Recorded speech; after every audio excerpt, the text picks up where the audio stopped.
मदद से देश में उन्नत फार्म स्थापित किए गए।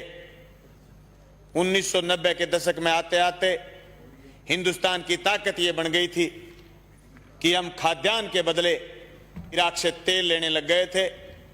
उसी तेल की ताकत से हिंदुस्तान में उद्योग आगे बढ़ा। 1991 के बाद विश्व बैंक की दादागिरी दुनिया में बढ़नी शुरू हुई।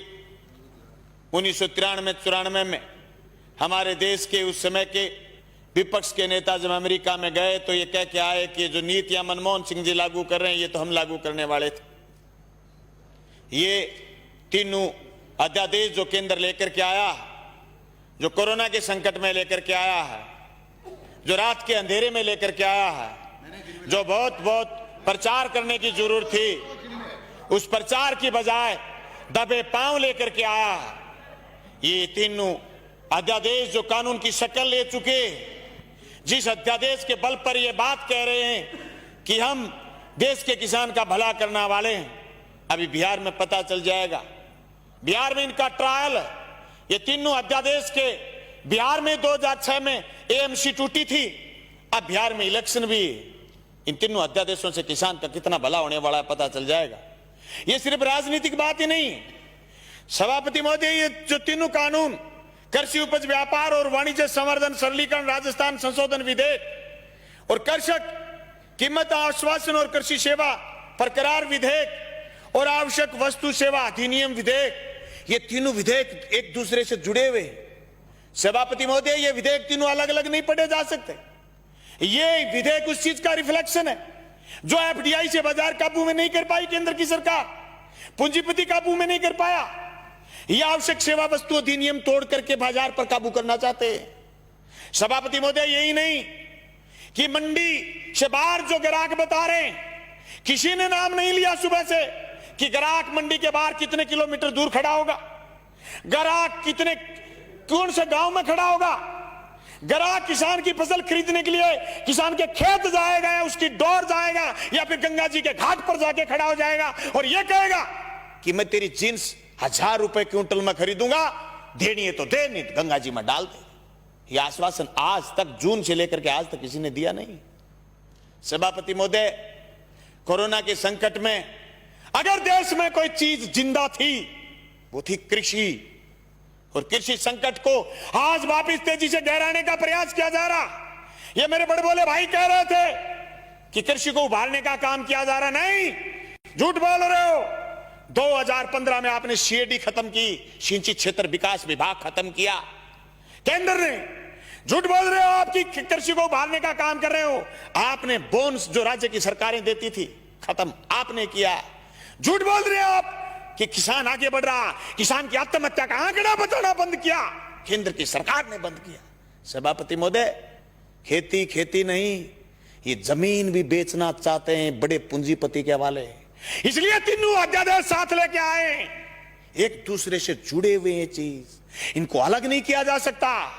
ये क्यों नहीं बता रहे कि एमएसपी पर खरीदेगा, बाहर भी कोई खरीदेगा तो जी प्रधानमंत्री जी कह रहे हैं। तो प्रधानमंत्री जी तो अच्छे दिन आने की भी कह रहे थे, प्रधानमंत्री जी तो काला दिन वापिस आने की भी कह रहे थे, प्रधानमंत्री जी तो 15-15 लाख खाते में आने की भी कह रहे थे, प्रधानमंत्री जी तो 2 करोड़ रोजगार की भी कह रहे थे, पर हुआ तो नहीं। कैसे मान लें? कागज से मानेंगे, कलम से मानेंगे, लिखित में मानेंगे, और आप कह रहे हैं आंदोलन नहीं है। गलत कह रहे हो आप। पीपली का किसान पूरे देश में छाप छोड़ के गया। अरे हरसिमरत कौर इसलिए इस्तीफा देकर चली गई कि आपकी जमीन, उनकी पंजाब में जमीन, राजनीतिक जमीन खिसकनी शुरू हो गई थी।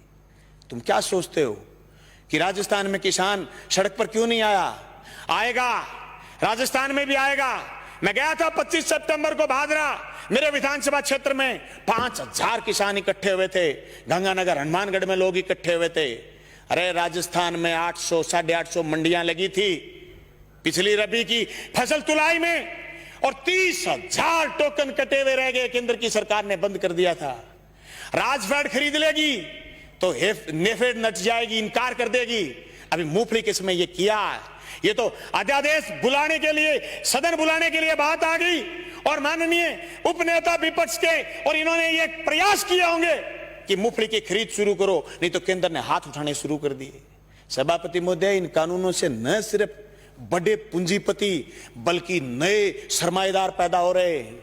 वो सरमाएदार जो अभी तक सिर्फ ऊर्जा में थे, सिर्फ पावर में थे, सिर्फ दूसरे संसाधनों में थे, वो एयरपोर्ट खरीद रहे थे, वो रेल खरीद रहे थे, वो जमीन पर कब्जा करने के लिए ये कानून केंद्र की सरकार से बनवाने में कामयाब हुए हैं। सभापति महोदय, देश में सिर्फ दाढ़ी बढ़ाने से कोई रविंद्रनाथ टैगोर नहीं हो जाता, सिर्फ इनकलाब बोल देने से भगत सिंह नहीं हो जाता, सिर्फ सत्य की और अहिंसा की बात करने से गांधी नहीं हो जाता। गांधी और टैगोर और भगत सिंह बनने के लिए जो त्याग और बलिदान की जरूरत है, उसकी कमी है आज। उस कमी को हमें स्वीकार करना पड़ेगा। देश के किसान को आगे ले जाने के लिए जो सिर्फ कानून 3 संशोधन कानून लेके आए, न सिर्फ हम ये कहना चाहते हैं कि कानून ठीक लेके आए हो, लेकिन इस कानून में भी एक चीज हम और चाहते हैं। आप भी ये लाइन लिखते कि एमएसपी से नीचा मंडी में भी खरीद नहीं करी जाएगी, तब पूरे राजस्थान समेत पूरे हिंदुस्तान का किसान कहता कि राजस्थान की विधानसभा में ऐसा कानून आया है जो केंद्र की सरकार को पटकनी देने वाला कानून बन के आया।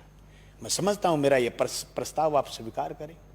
सभापति महोदय, यह मजाक नहीं है कि आप ये कह दो किसी आदमी से कि तेरी जमीन मैं ठेके पर लेऊंगा, जमीन ठेके पर ले ली, और फिर उसको यह कह दो जैसे पेप्सिको ने पंजाब में कहा था कि आलू बोइए, आलू बोलिए 1 साल खूब खरीदे, दूसरी बार फिर किसानों ने आलू बोए, कॉन्ट्रैक्ट कर लिया, आलू ज्यादा पैदा हो गए, पेप्सिको खरीदना नहीं चाहती थी, एक कड़ा ले आए, कड़ा बोले इस कड़े के अंदर से जो आलू गुजरेगा हम तो सिर्फ वही खरीदेंगे।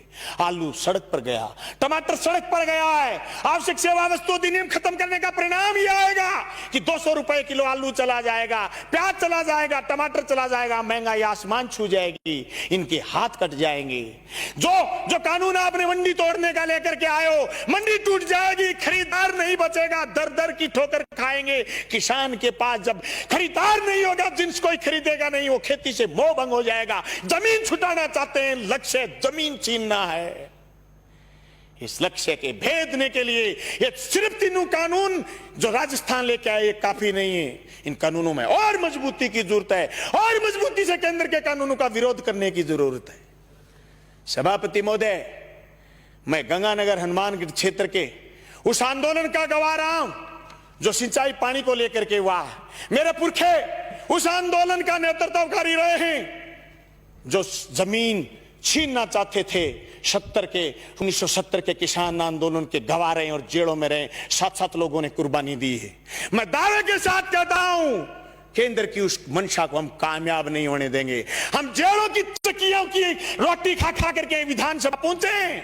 मजाक नहीं है जो आपके कानून लागू कर दोगे। आप कह रहे हो आंदोलन नहीं है, आंदोलन की बात कर रहे हो, रड़क पार देंगे रड़क, पर तुम्हारे काले कानून किसी भी रूप में लागू नहीं होने देंगे। जमीन उसकी होगी जो जमीन जोतेगा, जमीन उसी की रहेगी जो जमीन जोतेगा।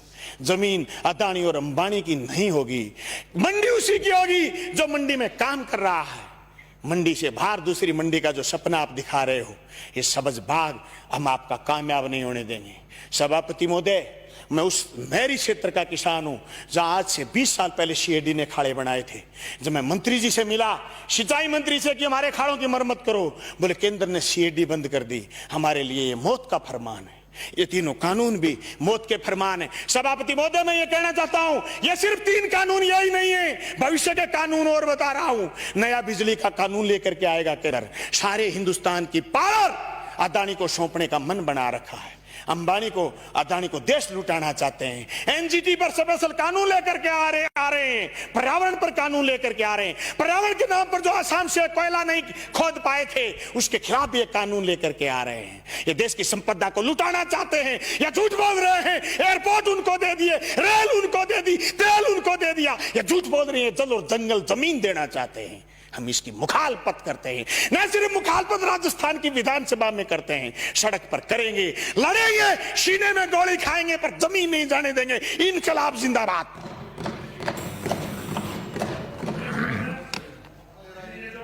इन्होंने सीएडी के खाले की बात उठाई है, बिल्कुल सही है। आज से 3 साल पहले केंद्र सरकार ने जो सीएडी के संदर्भ में जितनी भी स्कीम थी वो बंद